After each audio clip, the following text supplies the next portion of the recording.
maantana muuqaalkeena wuxuu ku saabsan yahay hilbaha indhaha ka soo baxay loo yaqaan pterygium, waxyaabaha sababi karo, sida loo daaweeyo iyo waxyaabaha looga hortagi karo ayaan rabaa muuqaalka inaan idinkugu soo gudbiyo. daawasho wacan.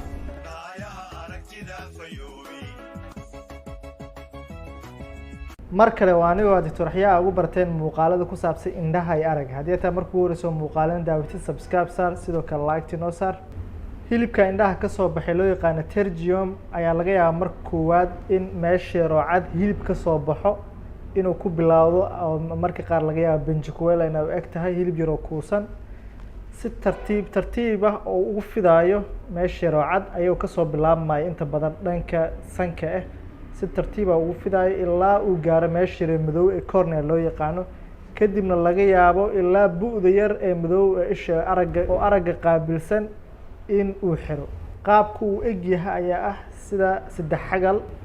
marka maxaa sababi karo? waxyaabaha badanaa la isku raacin oo sababi karo ayaa kow ka ah cadceedda ama UV light-ka. cadceeddaas oo marka hore in isha ku dhaceyso, taas oo laga yaabo in ay hilbaha indhaha ay ka soo bixiso. midda labaad oo sababi karta waxay tahay buska amase ciidda. midda saddexaadna oo sababi karta xaaladdan ayaa ah qaab dhaxal ahaana qofka in ay kusoo gaarto. saddexdaas shay oo la isku raacsan yahay inay sababto hilbaha indhaha ka soo baxo ee loo yaqaano pterygium.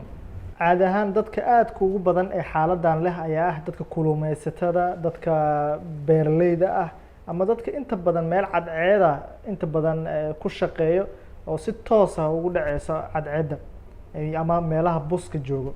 waa dadka aadka ugu nugul ee xaaladdan inta badan lagu arko. maxaa lagu daaweyn karaa xaaladdan?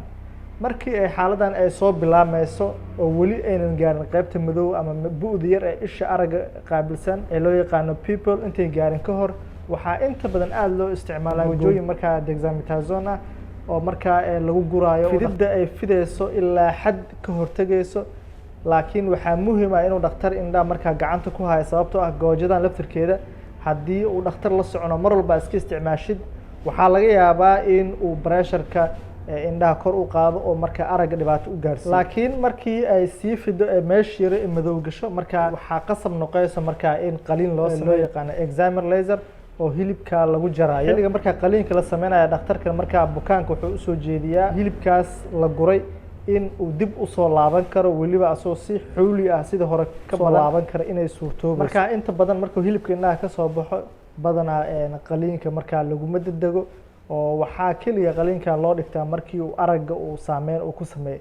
laakiin ka hor badanaa qofku waxaa looga baahan yahay inuu muraayadaha markaa indhaha qaato, sidoo kale goojooyinkana uu isticmaalo, taas oo laga yaabo muddo aada u fara badan in weli araggiisa ay saameyn. laakiin maxay tahay waxyaabaha loogu hortegi karo xaaladdan, ama inta aan kaasoo bixin ka hor waxyaabaha loogu hortegi karo? arrimaha ugu wanaagsan ee loogu hortegi karo waxaa ka mid ah qofka in uu joogteeyo sunglasses ama ookiyaalaha markaa cadceedda loo qaato, in xilli walba uu meel cadceeda aadayo mise meel xeeb oo kale markuu aadayo oo cadceedda si toosa ugu dhaceyso in uu u qaato. weliba uguma sii jirto qofka equator line-ka jooga ay ka mid tahay waddankeena Soomaaliya. intaas waxay ahayd waxyaabaha sababi karo iyo hababka loo daaweeyo iyo habka ugu hortegi lahayd hilbaha indhaha ka soo baxay ee loo yaqaano pterygium. horey mu aragtay qof hilbaha indhaha ka soo baxay? sidoo kale habkee ayuu qofka kula tacaalay? commenti igula wadaag. intaas ayaa muuqaalkeena kusoo gabeynaa. waxaan idin rajaa caafimaad iyo indho fiyow.